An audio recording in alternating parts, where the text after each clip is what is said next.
नमस्कार मित्रों, आप सभी का ओम डिजिटल स्टडी के इस ऑनलाइन लर्निंग प्लेटफॉर्म पर बहुत-बहुत स्वागत, अभिनंदन।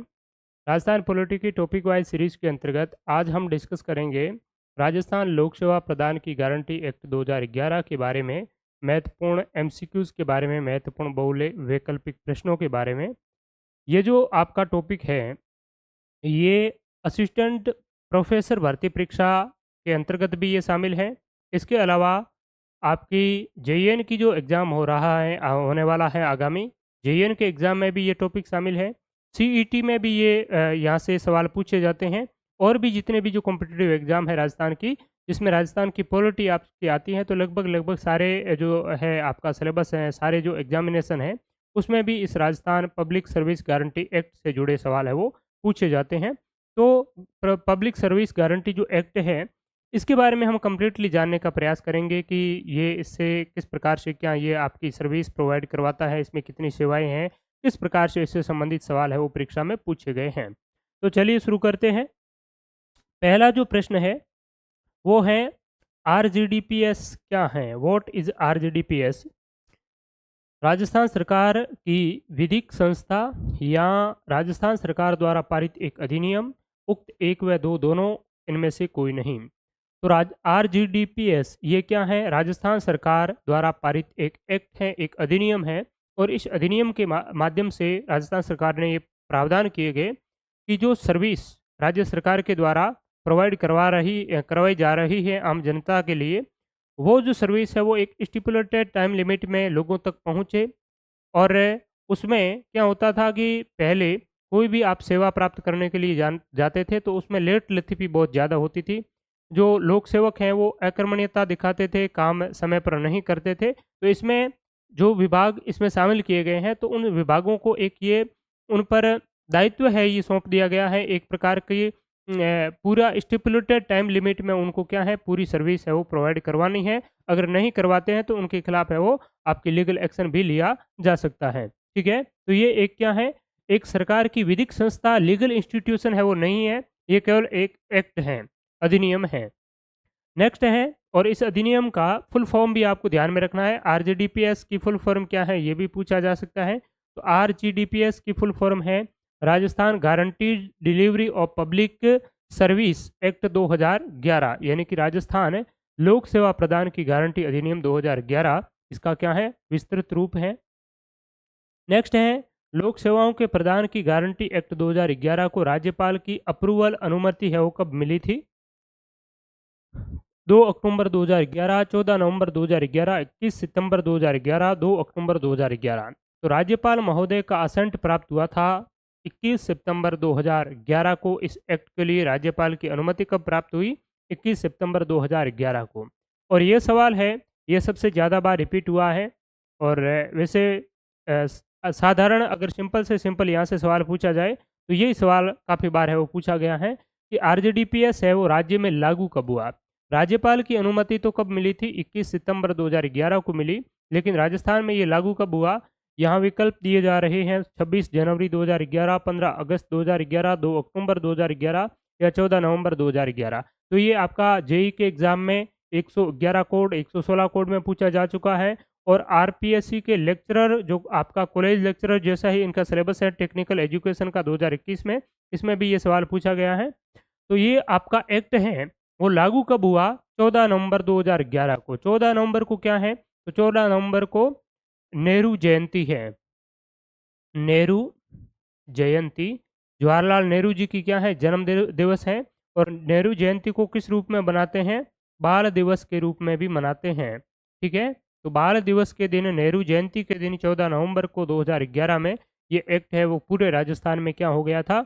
लागू हो गया था। और लागू होने के समय भी इसमें कितने विभाग थे? तो 15 विभाग की 108 सेवाएं इसमें शामिल की गई थी।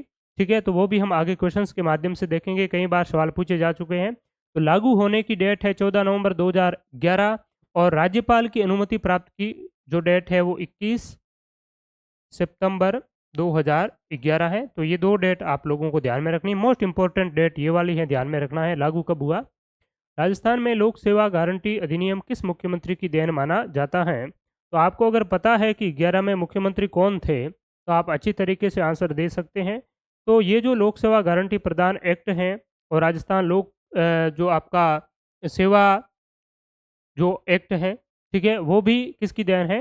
तो लोक सेवा गारंटी जो एक्ट है, ये आपकी देन है अशोक गहलोत की। 2011 में अशोक गहलोत की सरकार के द्वारा ये एक्ट है वो लाया गया था, ठीक है। नेक्स्ट है राजस्थान लोक सेवाओं के प्रदान की गारंटी अधिनियम 2011 के अधीन प्रथम अपील के निपटान के लिए अपील फाइल करने की तारीख से कितने दिनों की नियत समय सीमा अधिसूचित करता है। यहाँ पर मेन बात मुद्दा ये है कि आप कोई भी कहीं भी डिपार्टमेंट से है वो क्या मांगते हैं, सेवा है वो प्राप्त करने के लिए वहाँ पर आप जाते हैं, आपको एक निश्चित समय नियत समय सीमा पे सेवा आपको प्राप्त नहीं होती है, तो फिर आप क्या कर सकते हैं, सेवा प्राप्ति की जो अंतिम दिन है, यानी कि जिस दिन तक आपको सेवा प्राप्त हो जानी चाहिए थी, तो उस अंतिम दिन से आगामी 30 दिनों तक आप क्या कर सकते हैं, अपील कर सकते हैं। पहली अपील कर सकते हैं प्रथम अपीलीय अधिकारी को, और प्रथम अपीलीय अधिकारी को आप अपील करेंगे तो वो प्रथम अपीलीय अधिकारी अपील फाइल करने की तिथि से एक नियत समय सीमा में उस अपील को क्या करेगा, आपका निस्तारण करेगा। तो उस नियत समय सीमा क्या है, पहली अपील आपने की है, उस अपील के निस्तारण की, तो वो नियत समय सीमा है 21 दिन। यानी कि आपने फर्स्ट जो अपील की, उस फर्स्ट अपील के लिए आपको रेस्पॉन्स कब तक दे होगा, यानी कि 21 दिन तक आपको रेस्पॉन्स है वो दिया जाना चाहिए। इसमें प्रथम अपीलीय अधिकारी आपसे मना भी कर सकता है कि आपको सेवा प्राप्त है वो नहीं की जा सकेगी, या आपको सेवा प्राप्त करने के लिए जो आपके संबंधित जो अधिकारी है जहाँ से आपने सेवा के लिए आवेदन किया था, उसको भी आदेशित किया जा सकता है, आदेशित कर सकता है कि इन व्यक्ति को है वो सेवा दी जाए, और सेवा नहीं अगर उन्होंने दी है तो उसका कारण भी उससे पूछ सकते हैं। तो ये आपका प्रथम अपीलीय अधिकारी के पास में 21 दिनों का नियत समय सीमा है उसके अपील का निस्तारण करने का। अब प्रथम अपीलीय अधिकारी 21 दिनों में अपील निस्तारण कर देता है, या फिर अपील का निस्तारण नहीं करता है, या फिर वो मना कर देता है, तो फिर क्या होता है, तो द्वितीय अपीलीय अधिकारी भी होता है, सेकंड अपीलिएट अथॉरिटी भी होता है, और उस सेकंड अपीलिएट जो ऑफिसर है उनके विरुद्ध आप है वो शिकायत कर सकते हैं। तो यहाँ पर कहा गया कि राजस्थान लोक सेवा गारंटी एक्ट 2011 के अंतर्गत प्रथम अपीलीय प्राधिकारी के निर्णय के विरुद्ध कितने दिनों में द्वितीय अपीलीय प्राधिकारी को अपील की जा सकती है। यानी कि पहला अपीलीय अधिकारी ने निर्णय दिया, निर्णय कैसा भी हो सकता है, मना भी कर सकता है, सेवा भी प्रदान कर सकता है, और सेवा अगर आपको टूटी फूटी प्रदान की है, आप उस सेवा से संतुष्ट नहीं हैं, तो आप द्वितीय अपीलीय अधिकारी को अपील कर सकते हैं। और ये कितने दिनों में अपील कर सकते हैं, तो आप द्वितीय अपीलीय अधिकारी को 60 दिनों तक है वो अपील कर सकते हैं, और 60 दिनों के बाद में भी कर सकते हैं। उसके लिए भी एक नियत, अगर कोई आपके पास में कारण है, वैलिड अगर कोई कारण है, तो उसके बाद में भी 60 दिनों के बाद में भी आप अपील कर सकते हैं। प्रथम अपीलीय अधिकारी के समक्ष 30 दिन में अपील कर सकते हैं, द्वितीय अपीलीय अधिकारी के समक्ष 60 दिन में अपील कर सकते हैं, और प्रथम अपीलीय अधिकारी को 21 दिन में उनका है आपकी अपील का निस्तारण करना होगा। ठीक है, तो द्वितीय अपीलीय अधिकारी को अपील की जा सकती है 60 दिन में।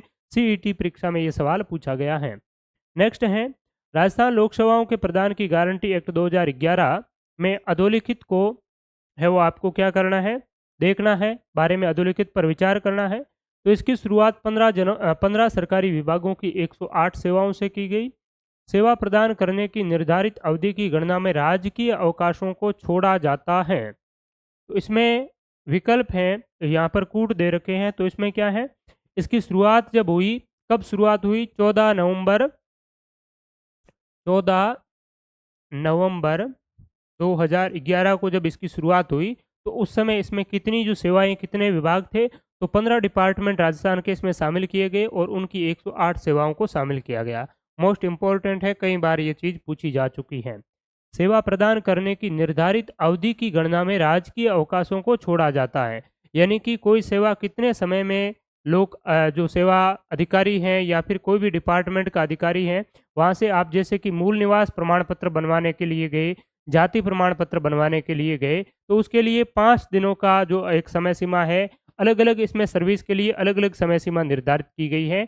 मेनली मूल निवास जाति प्रमाण पत्र है, इसके लिए 5 दिन का समय सीमा है वो निर्धारित की गई है। तो आप वहाँ पर है वो जाते हैं सेवा प्राप्त करने के लिए, पूरे डॉक्यूमेंट आप लेकर जाते हैं, और 5 दिनों के बाद भी आपको सेवा है वो नहीं मिल पाती हैं, तो क्या कर सकते हैं, तो आप अपील कर सकते हैं। अब यहाँ पर बात ये कही गई है कि अपील के लिए जो नियत समय सीमा है, स्टिपुलेटेड टाइम लिमिट है, जैसे कि किसी विभाग में 1 महीने का समय है कि 1 महीने के अंतर-अंतर आपको ये सेवा प्रोवाइड करवाई जाएगी।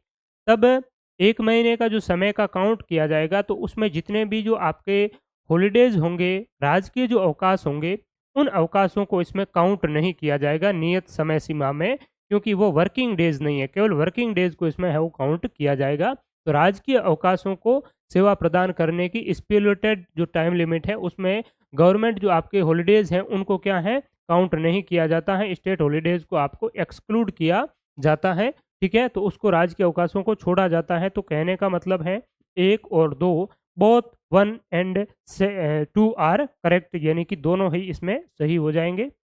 नेक्स्ट है इस जो आपका अधिनियम है आरजीडीपीएस, इसका ऑब्जेक्टिव क्या है, उद्देश्य क्या है?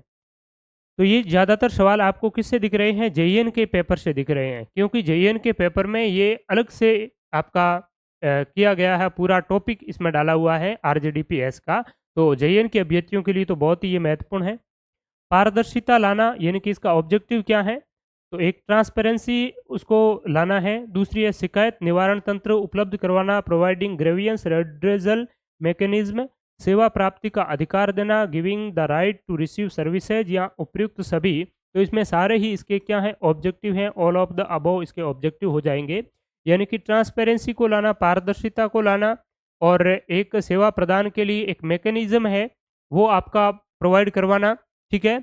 और शिकायत निवारण तंत्र एक उपलब्ध करवाना, शिकायत की किस प्रकार से निवारण किया जा सकता है, और सेवा प्राप्ति का अधिकार है वो लोगों को देना, सेवा प्राप्ति का अधिकार देना, तो ये भी इसका क्या है, उद्देश्य है। तो इससे क्या होगा कि एक आपको निर्धारित समय सीमा में कोई भी जो सेवा है, आप उस सेवा को है वो प्राप्त कर पाएँगे। अगर सेवा आपको निर्धारित समय सीमा में नहीं मिलेगी, तो आप इसके खिलाफ अपील कर सकते हैं। प्रथम अपीलीय अधिकारी ने अपील नहीं स्वीकार की, तो द्वितीय अपीलीय अधिकारी के खिलाफ भी आप अपील कर सकते हैं, और द्वितीय अपीलीय अधिकारी आपका प्रथम अपीलीय अधिकारी और आपका जो सेवा आपको प्रोवाइड है, सेवा प्रदाता है, उस अधिकारी पर जो अनुशासनात्मक कार्रवाई के भी आदेश दिए जा सकते हैं, और उसमें जो आपका जुर्माना है वो भी लगाया जा सकता है। तो इसीलिए ये आपका क्या है, एक सेवा शिकायत निवारण तंत्र उपलब्ध करवाने के साथ-साथ में राइट टू सर्विस भी प्रोवाइड करवाता है, ठीक है? नेक्स्ट है राजस्थान लोक सेवाओं के प्रदान की गारंटी एक्ट 2011 के उपबंधों के प्रभावी कार्यान्वयन के लिए समय-समय पर निर्देश जारी कौन करता है? यानी कि ये जो एक्ट है, इसका अच्छी तरीके से इम्प्लीमेंटेशन हो सके, इफेक्टिव इम्प्लीमेंटेशन के लिए इसके लिए ऑर्डर जारी है वो समय-समय पर करने का अधिकार किसको है? स्टेट गवर्नमेंट को है। राज्य सरकार इसके लिए समय-समय पर आदेश जारी कर सकता है कि कौन प्रथम अपीलीय अधिकारी होगा, कौन द्वितीय अपीलीय अधिकारी होगा, कौन आपका जो निरीक्षण जो अधिकारी हैं, वो आपका कौन होगा, रिव्यूइंग ऑफिसर कौन होगा, तो वो आपका सारा चीज़ कौन करता है? ये राज्य सरकार है वो करती है, और इसमें जो डिपार्टमेंट है और भी डिपार्टमेंट इत्यादि इंक्लूड करना है, तो भी राज्य सरकार आदेश द्वारा समय-समय पर इसके लिए है वो जो कोई भी आपका प्रावधान है वो आपका कर सकेगी। राजस्थान लोक सेवाओं के प्रदान की गारंटी एक्ट 2011 के संबंध में असत्य कथन कौन-सा है? ये अधिकार 14 नवंबर 2011 से प्रवृत्त होंगे, बिल्कुल सही बात है, हो गए हैं। सेवा उपलब्ध कराने के लिए नियत समय सीमा की गणना करते समय अवकाशों को भी शामिल किया गया है, तो अवकाशों को क्या है, शामिल नहीं किया गया है।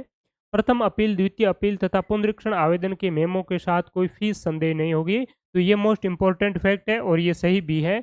अगर आपको सेवा निश्चित समय में नहीं मिली है, आप अपील कर रहे हैं फर्स्ट अपीलीय अथॉरिटी को, सेकंड को, या फिर आप के विरुद्ध कोई आपके, अगर आप लोक सेवक हैं या प्रथम अपीलीय अधिकारी हैं, आप पर क्या लगा दिए गए हैं, कुछ जुर्माना इत्यादि लगा के दिए गए हैं, तो आप रिव्यू अथॉरिटी से क्या कर सकते हैं, वहाँ पर भी आप है वो सुनवाई का अधिकार है आपके पास में। तो प्रथम अपीलीय अधिकारी, द्वितीय अपीलीय अधिकारी या पुनरीक्षण आवेदन के साथ में किसी भी प्रकार की फीस आपसे नहीं ली जाएगी, ये बिल्कुल फ्री है, तो फीस संदेह नहीं है। यानी कि राइट आंसर इसमें असत्य कथन का चयन हमें करना है। तो असत्य कथन कौन-सा है? केवल पहला सही है, तीसरा सही है, तो असत्य हमारा विकल्प नंबर 2 हो जाएगा, सॉरी सी हो जाएगा, यानी कि ओनली 2 आर इनकरेक्ट, ठीक है? केवल 2 ही इनकरेक्ट है, ये आपको ध्यान में रखना है। नेक्स्ट है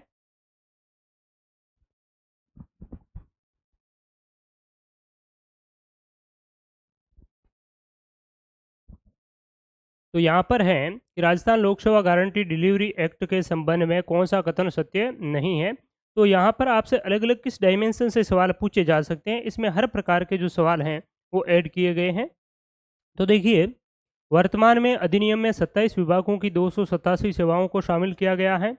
तो स्टार्टिंग में सेवाएँ कितनी थी? 15 विभागों की 108 सेवाएँ। वर्तमान में इसमें कहा गया है 27 विभागों की 287 सेवा। सरकार ने सेवा प्रदान नहीं करने और उसमें देरी होने पर जुर्माने का भी प्रावधान किया गया है। आरजीडीपीएस एक्ट 2011 की क्रियान्विति के लिए राजस्थान लोक सेवा प्रदान की गारंटी नियम 2012 बनाए गए। उपयुक्त सभी सही हैं। तो यहाँ पर पूछा है कि कौन सा सही नहीं है, तो इसमें राइट आंसर विकल्प नंबर 3 हो जाएगा, ये इनकरेक्ट है। आरजीडीपीएस एक्ट कब लागू हुआ? तो ये आपका 14 नवंबर 2011 को हुआ। और इसके लिए अगर बात करें तो राजस्थान लोक सेवा प्रदान की गारंटी जो नियम हैं, ये 2011 में नहीं बनाए गए थे, ये भी 12 में नहीं बनाए थे, ये 2011 में बनाए थे। यानी कि जो विनियम होते हैं, वो विशेष तौर पर इनकी क्या किस प्रकार से कार्यप्रणाली रहेगी, ये किस प्रकार से फंक्शंस करेगा, कार्य करेगा, वो सारी चीज़ें इनके नियमों में आती है, नियमों की विनियमावली इत्यादि है वो बनाते हैं। तो ये जो नियम इन्होंने है, वो 2011 में ही बनाए थे और 2011 में ही एक्ट आपका कम इंटू फोर्स हुआ था। ठीक है? तो इसमें 2012 की बजाय 2011 होगा। बाकी बात करें, सरकार ने सेवाएँ प्रदान नहीं करने, उसमें देरी होने पर जुर्माने का भी प्रावधान किया है। किस स्तर पर कितना जुर्माना लगाएगा, वो भी हम आगे है वो देखेंगे। दूसरी बात है कि वर्तमान में अधिनियम में 27 विभागों की 287 सेवाओं को भी शामिल किया है। तो स्टार्टिंग में 15 विभागों की 108 सेवाएँ थी। वर्तमान में बात करें तो आपकी कितनी है? 27 विभागों की 287 सेवाएँ हैं और यहाँ पर आप ये सारी देख सकते हैं। ठीक है? राजस्थान लोक सेवा प्रदान की गारंटी अधिनियम 2011 के 27 विभागों की 287 जो सेवाएँ हैं, उसकी यहाँ आप सूची दे सकते हैं। राजस्व एवं उपनिवेशन विभाग में 9 सेवाएँ हैं। जन स्वास्थ्य अभियांत्रिकी विभाग में 7 हैं। इसके अलावा पीडब्ल्यूडी में आप यहाँ पर अलग-अलग देख सकते हैं, टोटल 35 हैं। और पीडब्ल्यूडी में आपका 7 है, पीएचडी में आपका 35 है, ठीक है? इसके अलावा जो एसजेई में 8 हैं, चिकित्सा स्वास्थ्य विभाग में 12 है, जो ऊर्जा विभाग में 8 है। तो इस प्रकार से आपकी टोटल वर्तमान में अगर पूछी जाए, तो सेवा कितनी है? तो वर्तमान में 27 विभागों की 287 सेवाएँ हैं, इस आरजेडीपी एस एक्ट में है वो आपकी इम्प्लीमेंट की गई हैं, लागू की गई हैं और भी सरकार है वो धीरे-धीरे और भी डिपार्टमेंट को इसमें जोड़ती जा रही है। तो स्टार्टिंग में कितनी थी? तो स्टार्टिंग वाली आप ध्यान में रखें 15,108, ठीक है? वर्तमान में 27,287। तो ये बात आप लोगों को ध्यान में रखना है। नेक्स्ट है आरजीडीपीएस एक्ट 2011 की धारा 7 के तहत शास्ति अधिरोपण के संबंध में सही विकल्प का चयन करें। यानी कि इसकी जो सेक्शन की धारा, यानी कि आरजीडीपीएस एक्ट का जो एक्ट है 2011 वाला, उसमें आपकी अलग-अलग धाराओं में इसका प्रावधान किया गया है। तो इसकी धारा 7 में पेनल्टी इम्पोज़ करने का भी क्या है, प्रोविज़न किया गया है कि अगर कोई भी जो लोग प्राधिकारी हैं, कोई भी आपका डिपार्टमेंट में जो आपका सरकारी अधिकारी है, वहाँ से आप कोई भी सूचना सेवा जो प्राप्त करने के लिए जा रहे हैं, ये वैसे सेवा का अधिकार है, सूचना का नहीं। तो आप कोई भी सेवा प्राप्त करने के लिए जा रहे हैं, आपको निश्चित नियत समय सीमा में सेवा प्रदान नहीं करता है या फिर सेवा प्रदान करने में आनाकानी करता है, देरी कर देता है या सेवा करने में मना कर देता है प्रदान करने में, तो उस सिचुएशन में आप क्या कर सकते हैं, अपील कर सकते हैं। अपील करने के बाद में अगर वो दोषी पाया जाता है, तो उस पर पेनल्टी भी लगाई जा सकती है। तो इस पेनल्टी के संबंध में इसमें पूछा गया है, तो पेनल्टी का प्रावधान इसकी धारा 7 में किया है और इसमें बताया गया है कि बिना पर्याप्त कारण के सेवा प्रदान करने में विफल रहने की स्थिति में 500 से लगा करके 5,000 तक की पेनल्टी अधिरोपित की जा सकती है, पेनल्टी इम्पोज की जा सकती है। तो यहाँ पर 1 नंबर ये दिया गया है। 2 नंबर है बिना पर्याप्त कारण के देरी या विलंब से सेवा प्रदान करने की दिशा में 250 से 500 तक की पेनल्टी लगाई जा सकती है। नियत समय सीमा में अपील का विनिश्चय न करने की स्थिति में प्रथम अपीलीय अधिकारी पर 250 प्रतिदिन की दर से 25,000 तक आपकी शास्ति अधिरोपित की जा सकती है और शास्ति अधिरोपित करने की शक्ति द्वितीय अपीलीय अधिकारी को प्राप्त है। वैसे इतना डीप आपकी परीक्षा में सवाल पूछे जाने की संभावना बहुत कम है, लेकिन यहाँ से टुकड़े-टुकड़े में 4-5 सवाल है वो क्लियर हो जाते हैं। पहली बात तो ये है कि प्रथम अपीलीय अधिकारी अगर अपील का निस्तारण नहीं करता है, अपील में मना कर देता है, जो भी है, तो वो अगर दोषी पाया जाता है तो उस पर कितनी पेनल्टी होगी। दूसरा है कि अगर कोई भी लोक सेवक आपको सेवा प्रदान नहीं करता है तो कितनी पेनल्टी होगी। सेवा प्रदान की लेकिन उन्होंने लेट लतीफ़ी के साथ में की, देरी के साथ में की, तो कितनी पेनल्टी लगाएगा। दूसरी बात है पेनल्टी लगाने का अधिकार किसके पास में होगा। तो 3-4 यहाँ से अच्छे सवाल बनते हैं, तो ये पूछे जा सकते हैं। तो ध्यान में रखना है, देखिए पहली अपील आप 30 दिन के भीतर है वो कर सकते हैं, ठीक है? और 21 दिन के भीतर-भीतर आपको अपील का निस्तारण है वो किया जाएगा। अगर उस अपील का निस्तारण नहीं किया जाता है, तो बिना पर्याप्त कारण के सेवा प्रदान करने में विफल रहने की, यानी कि विफल का मतलब है सेवा आपको कोई कारण नहीं है, कोई रीज़न नहीं है, फिर भी आपको किसी भी जो आपका लोक सेवक है उसने आपको सेवा नहीं प्रदान की। तो सेवा प्रदान करने में विफल रहना यानी कि सेवा ना देने की स्थिति में अगर वो आपका क्या है, दोषी पाया जाता है, बिना पर्याप्त कारण के दोषी पाया जाता है, तो उस पे क्या है 500 से लगा कर के 5000 तक की शास्ति अधिरोपित की जा सकती है, पेनल्टी लगा सकते हैं। पेनल्टी लगाने का अधिकार किसका है? सेकंड अपीलिएट अथॉरिटी को पेनल्टी लगाने का अधिकार है और ये निर्भर करेगा उस सेकंड अपीलिएट अथॉरिटी पर कि मामला कितना गंभीर है, कितनी पेनल्टी उसके लगाई जा सकती है। वो 500 भी लगा सकते हैं, 2500 भी लगा सकते हैं और 5000 भी लगा सकते हैं। और इस पेनल्टी पर कुछ जो पैसे हैं वो आपका उस संबंधित जो आपका पब्लिक है, संबंधित उस पब्लिक को जिन्होंने इसके लिए अपील की है, उस पब्लिक को भी दिया जा सकता है अनुतोष के रूप में भी, ठीक है? तो ये आपकी पेनल्टी 500 से 5000 तक की ली और ये पेनल्टी कहाँ से लेगा? जो लोक सेवक हैं, कार्मिक हैं, उनकी सैलरी से पेनल्टी है वो कट हो जाएगी और डीडीओ है ये कट करेगा, जो आहरण और वितरण अधिकारी है वो कट करेगा। दूसरी बात है बिना पर्याप्त कारण के देरी विलंब से सेवा प्रदान करने की स्थिति में अब दूसरी बात क्या आ रही है कि बिना पर्याप्त कारण के देरी, यानी कि पहली तो है नहीं कि आपको सेवा प्रदान की ही नहीं तो 500 से 5000 तक, और सेवा प्रदान की लेकिन कोई उसका देरी हो गई, देरी होने का कोई रीज़न नहीं था, तो बिना पर्याप्त कारण के विलंब से सेवा प्रदान करने की स्थिति में लेट अगर आपको सर्विस प्रोवाइड करवाई है तो आपसे 500 से उसको 250 से 5000 तक की पेनल्टी लगाई जा सकती है। तो यहाँ पर 1 भी सही है, 2 भी सही हैं, ठीक है? 3 की बात करें, तो नियत समय सीमा में अपील का विनिश्चय न करने की स्थिति में प्रथम अपीलीय अधिकारी पर ₹250 प्रतिदिन की दर से 25,000 तक की शास्ति अधिरोपित की जा सकती है और कह दिया गया है कि शास्ति अधिरोपित करने की शक्ति द्वितीय अपीलीय अधिकारी को प्राप्त है। तो ये शास्ति अधिरोपित केवल द्वितीय अपीलीय अधिकारी कर सकता है, प्रथम अपीलीय अधिकारी शास्ति अधिरोपित नहीं कर सकता है। द्वितीय अपीलीय अधिकारी प्रथम अपीलीय अधिकारी पर भी क्या है, पेनल्टी लगा सकता है, ठीक है? तो यहाँ पर थोड़ा-सा अगर बात करें तो प्रश्न में मिस्टेक है कि शास्ति अधिरोपित करने के संबंध में सही विकल्प कौन-सा सही नहीं है? कौन-सा विकल्प सही नहीं है? मूलतः आपको क्या है, इस प्रकार से जो सवाल है, वो पूछना था। तो इसमें थोड़ी-सी आपकी क्या है प्रश्न में टेक्निकली मिस्टेक है। तो इसमें आपको ध्यान में रखना है 3 नंबर इसका जो राइट आंसर है, कौन-सा सही नहीं है, वो इसका 3 नंबर सही है।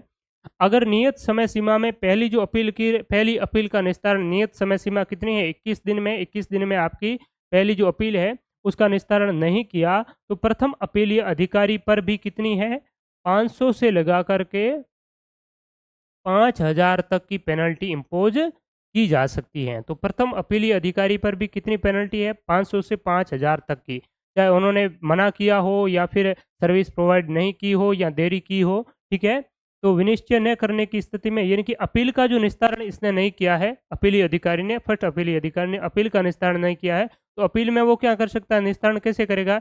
या तो सर्विस प्रोवाइडर को उनकी सेवा प्रदान करने के आदेश देंगे या स्वयं भी वो आपकी सेवा प्रोवाइड अगर करवा सकता है तो स्वयं भी कर सकता है और किसी भी प्रकार से वो इसका क्या करेगा, अपील का निस्तारण उसको करना होगा। और बिना कारण के उन्होंने विनिश्चय नहीं किया है अपील पर 21 दिनों के अंतर तो फिर उन पर पेनल्टी लगाई जा सकती है 500 से लगा करके 5000 तक की, पहले अपीलीय अधिकारी पर भी, ठीक है? तो ये आपकी 500 से 5000 है।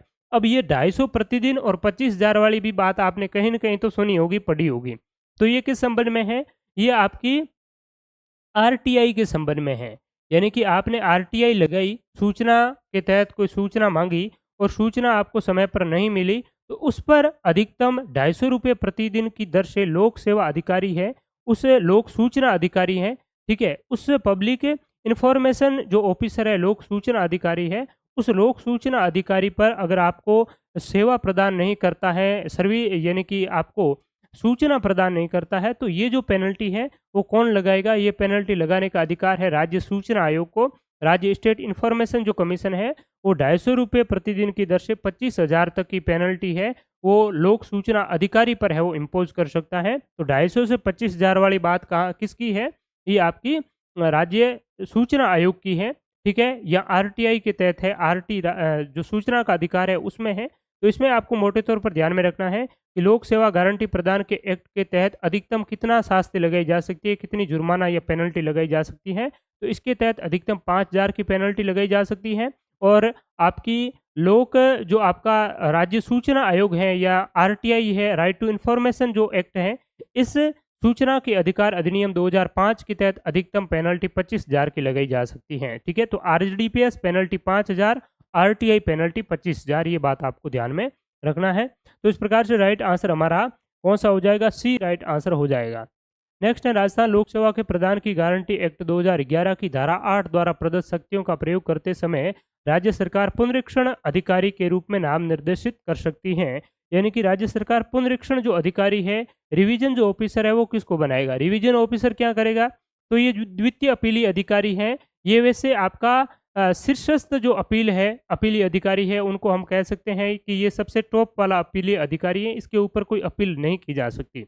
लेकिन एक इसमें आपका कौन होता है? रिवीजन ऑफिसर भी होता है, यानी कि द्वितीय अपीली अधिकारी ने प्रथम अपीली अधिकारी या किसी भी लोक सेवक पर जुर्माना लगाया है, उसको दंडित करने की सिफारिश की है, तो उस संबंध में एक उनके पास में ये भी मौका है कि लोक सेवक या प्रथम अपीली अधिकारी है, वो रिवीजन करवा सकते हैं अपने मामले की दोबारा रिवीजन ऑफिसर के माध्यम से पुनरीक्षण जो आपका अधिकारी है, इसके समक्ष है वो मामला है वो दे सकता है और द्वितीय अपीली अधिकारी के खिलाफ भी वो है वो याचिका लगा सकता है कि एक बिना किसी कारण के मेरे पर है वो जुर्माना आपने लगा दिया है द्वितीय अपीली अधिकारी ने। तो ये मेनली रिवीजन जो ऑफिसर है, ये आपके द्वितीय अपीली अधिकारी या प्रथम अपीली अधिकारी के विरुद्ध में, अगर किसी लोक सेवक के विरुद्ध में या प्रथम अपीली अधिकारी के विरुद्ध में जांच इत्यादि जो कार्य करता है, तो वो उसी विभाग का क्या करता है? सचिव है वो आपका पुनरीक्षण अधिकारी होता है। यानी कि ये जो आपका पूरा आरजीडीपीएस जो एक्ट है, ये एक ही डिपार्टमेंट पर आधारित है। कोई भी जो डिपार्टमेंट है, जैसे आप पीडब्ल्यूडी ले लीजिए, तो पीडब्ल्यूडी में आप जहाँ पर भी कोई भी काम के लिए जाएँगे या फिर आप कोई मेनली बात करें तो बिजली विभाग में, आप विद्युत विभाग में जाते हैं, तो विद्युत विभाग में आपका बिल है बिजली का, ये बहुत ज़्यादा आ गया, उसको कम करवाने के लिए आप गए और उन्होंने नियत समय सीमा में आपका जो काम है वो नहीं किया, तो आप प्रथम अपीली अधिकारी के पास में जाएँगे। प्रथम अपीली अधिकारी उसका निस्तारण नहीं किया, तो आप द्वितीय अपीली अधिकारी के पास में जाएँगे और अगर प्रथम अपीली अधिकारी या कोई भी लोक सेवक उसमें पीडब्ल्यूडी का कोई कर्मचारी दोषी पाया जाता है, तो द्वितीय अपीली अधिकारी क्या कर सकता है? उस पर पेनल्टी लगा सकता है। अब जिस पर पेनल्टी लगाई है, वो पेनल्टी लगाना जिस पर पेनल्टी लगाई है, वो वाला बंदा अगर अपनी कहीं पर भी है वो दोबारा उसका पुनरीक्षण करवाना चाहे, तो वो उसके विभाग के अंतर्गत, यानी कि पहला आपका अधिकारी प्रथम अपीली अधिकारी होता है, दूसरा द्वितीय अधिकारी होता है और उसके ऊपर जो डिपार्टमेंट है, उस डिपार्टमेंट का जो सचिव होता है, ठीक है? उस डिपार्टमेंट का सचिव किसी भी लेवल का हो सकता है, तो वो जो सचिव होता है, वो उसका क्या होगा? रिवीजन ऑफिसर होगा। तो सचिव के समक्ष वो क्या है? याचिका दायर कर सकता है। तो संबंधित विभाग का प्रभारी जो सचिव है, उस सचिव को राज्य सरकार क्या करेगा? पुनरीक्षण अधिकारी के रूप में नॉमिनेट करेंगे। ठीक है? तो इसके लिए कोई अलग डिपार्टमेंट इत्यादि नहीं है, सारे एक ही डिपार्टमेंट पर चीज़ें हैं वो टिकी हुई हैं। ठीक है? और अंतिम सवाल ये है कि राजस्थान लोक सेवा के प्रदान की गारंटी एक्ट 2011 के संबंध में कौन-सा विकल्प सही है? यह अधिनियम आमजन को निर्धारित समय सीमा में सेवाएँ उपलब्ध करवाने की गारंटी प्रदान करता है, बिल्कुल सही है। प्रारंभ में इसके 15 विभागों की 108 सेवाओं को शामिल किया गया। इस एक्ट में लोगों के कार्य निष्पादन एवं सेवाएँ उपलब्ध करवाने के लिए अधिकारियों की जवाबदेही तय करके अनुशासनात्मक कार्रवाई करने का भी प्रावधान लागू किया गया है। तो इसमें तीनों ही सही हैं, 1, 2 और 3 all are the correct answer. ठीक है? तो ये आपकी इस पर क्या है, अनुशासनात्मक कार्रवाई भी की जा सकती है। 5,000 तक का जुर्माना तो लगाया जा सकता है, लेकिन और मामला गंभीर होता है तो उस पर संबंधित विभाग तो यही होता है, तो ये संबंधित विभाग उस पर आपकी क्या है, अनुशासनात्मक जो जाँच कार्रवाई है, ये भी शुरू कर सकता है राजस्थान सेवा नियम के तहत। ठीक है? तो thank you so much all of you. इस जो आरजीडीपीएस एक्ट थे, उससे संबंधित जितने भी जो महत्वपूर्ण सवाल थे, उनका हमने डिस्कस किया। उम्मीद करता हूँ आपको ये सेशन बहुत अच्छा लगा होगा। अपने मित्र साथियों के साथ में भी आप शेयर ज़रूर करें, और हमारे और भी इस यूट्यूब पर बहुत से वीडियोज़ प्रीवियस पेपर्स के डाले हुए हैं, चाहे आप आरपीएससी की, कर्मचारी चयन बोर्ड की, किसी भी एग्ज़ाम की तैयारी कर रहे हैं, तो वो वीडियोज़ आप ज़रूर देखें। और हमारे मोबाइल एप्लीकेशन ओम डिजिटल स्टडी पर आप जॉइन कर सकते हैं, मोबाइल एप्लीकेशन को डाउनलोड कर सकते हैं। तो वहाँ पर वेरियस एग्जामिनेशन के लिए स्मार्ट कोर्सेज और टेस्ट सीरीज भी आपको मिलते रहेंगे, तो उसमें भी आप ज़रूर हिस्सा बनें। Thank you so much all of you.